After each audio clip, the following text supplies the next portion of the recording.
Imaginez demander une recommandation de pneus à Gemini et qu'il vous réponde en tenant compte du modèle de votre voiture, des types de trajets que vous effectuez et même des photos que vous avez prises sur le parking, sans que vous ayez besoin de lui dire quoi que ce soit. Eh bien, cela vient d'être officiellement lancé. Cela a été lancé le 14 avril pour pratiquement tous les marchés internationaux. Et c'est peut-être la plus grande mise à jour que Gemini ait reçue au cours des derniers mois. Le nom est intelligence personnelle et cela fonctionne d'une manière que beaucoup de gens vont adorer, tandis que d'autres voudront la désactiver immédiatement. Je vais te montrer exactement comment cela fonctionne, ce qu'il voit de toi et comment l'activer ou le bloquer en 30 secondes. L'intelligence personnelle est une nouvelle couche de Gemini et connecte l'assistant personnel à tes données de ton compte. On parle de Gmail, de ton agenda, de ton Google Drive, de tes tâches, de ton Google. Les photos, tous les services Google comme Shopping, Actualité, Vols, Google, Hôtel. Et aussi ce que tu regardes sur YouTube. Si tu as Google Home avec la maison connectée, il aura aussi accès à cela, ainsi qu'aux musiques que tu écoutes via YouTube, Music ou Spotify.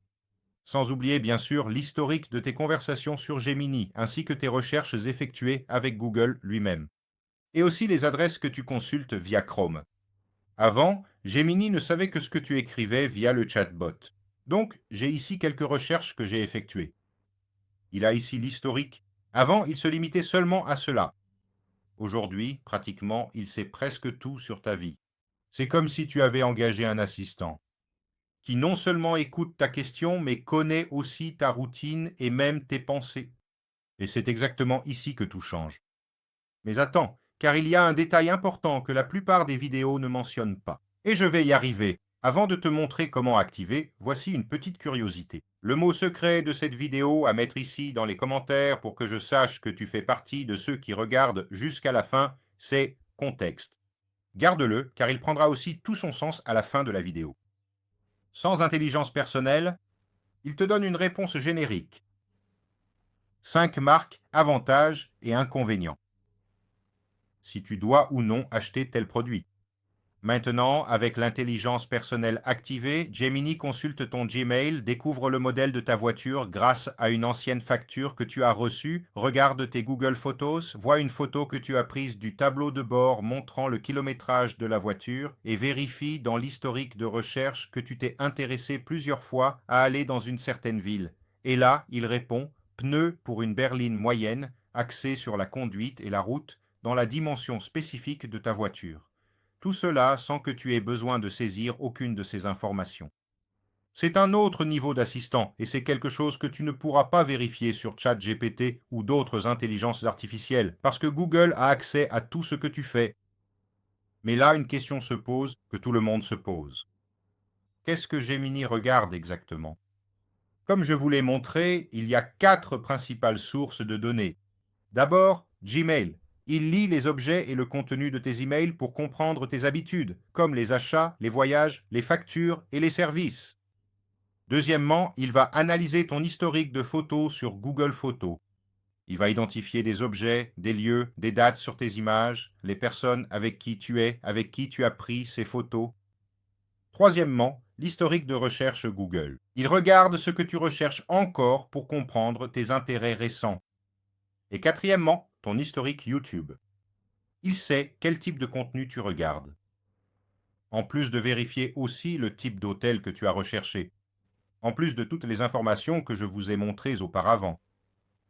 Il est important de préciser que Google affirme que ces données ne sont pas utilisées pour entraîner les modèles d'intelligence artificielle. Elles restent uniquement dans ta conversation. Et ce n'est que lorsque tu actives cette option qu'il y aura accès. Mais c'est ici que les choses deviennent intéressantes. Google elle-même a admis qu'il peut y avoir des erreurs de surpersonnalisation. En résumé et en traduisant, Gemini peut te recommander des choses en se basant sur des informations que tu ne voulais même pas qu'il connaisse, comme cet achat qui était un cadeau pour quelqu'un d'autre, mais qu'il finit par interpréter comme si c'était un de tes goûts personnels. Et ici, il y a une bonne nouvelle. L'intelligence personnelle est désactivée par défaut. Tu dois l'activer dans tes paramètres. Je vais t'apprendre comment activer cela. Tu vas cliquer ici sur ta photo. Et ensuite, tu vas entrer dans l'intelligence personnalisée. Et ici, oui, tu vas activer la mémoire et accéder aux applications connectées. Ici, tu vas activer Google Workspace, Google Photos, les services de recherche, YouTube. Si tu as Google Home, tu peux l'activer pour qu'il connaisse les musiques que tu aimes, ou si tu utilises Spotify, activer ton Spotify. Et aussi, si tu ne sais pas tout modifier, tu peux choisir exactement ce que tu veux permettre à Google de savoir sur toi. Un point intéressant est que, même avec tout connecté, Gemini n'utilisera l'intelligence personnelle que lorsqu'il identifiera que cela peut être utile pour te répondre. Pour des questions génériques, comme quelle est la capitale de l'Australie, il va simplement ignorer tes données. Je vais surveiller cela ici sur la chaîne dans les prochains mois, puisque je l'utilise constamment. Maintenant que vous avez vu comment l'activer, je vais vous expliquer. Sur quel compte l'intelligence personnelle peut-elle être activée? Aujourd'hui, elle est disponible pour les utilisateurs de Google AI+, Google AI Pro et Google AI Ultra. La version gratuite devrait la recevoir dans les prochaines semaines, selon Google lui-même. Cette nouvelle fonctionnalité va fonctionner aussi bien sur Android que sur iPhone, de la même manière. Et aussi lorsque vous l'utilisez via un navigateur. Si vous n'avez pas encore vu cette option dans votre Gemini, il se peut que votre compte n'ait pas encore été inclus. Et Google déploie cela progressivement au fil des semaines. Mon avis sincère, c'est l'étape la plus importante que Gemini ait franchie depuis son lancement et c'est aussi la plus risquée. Lorsqu'une intelligence artificielle acquiert du contexte, vous vous souvenez du mot secret du début? Il cesse d'être un simple outil pour devenir un véritable assistant. Le problème, c'est que ce contexte peut aussi te déranger. Recommander un produit basé sur ton achat, que tu as oublié, ou proposer une idée de voyage à partir d'une photo dont tu ne te souvenais même plus avoir prise. Cela peut être utile ou intrusif selon la façon dont tu vois le sujet. Je vais activer ça sur mon compte, comme vous l'avez vu, tester pendant environ 2 semaines et revenir avec une vidéo pour montrer que ça fonctionne et ce qui m'a le plus dérangé. Si vous voulez voir ces tests, dites-le dans les commentaires et je ferai une vidéo pour vous. Et toi, tu vas activer ça? Dis-le moi dans les commentaires. J'espère que cette vidéo vous a plu. Dites-moi si vous allez l'installer et on se retrouve dans la prochaine vidéo.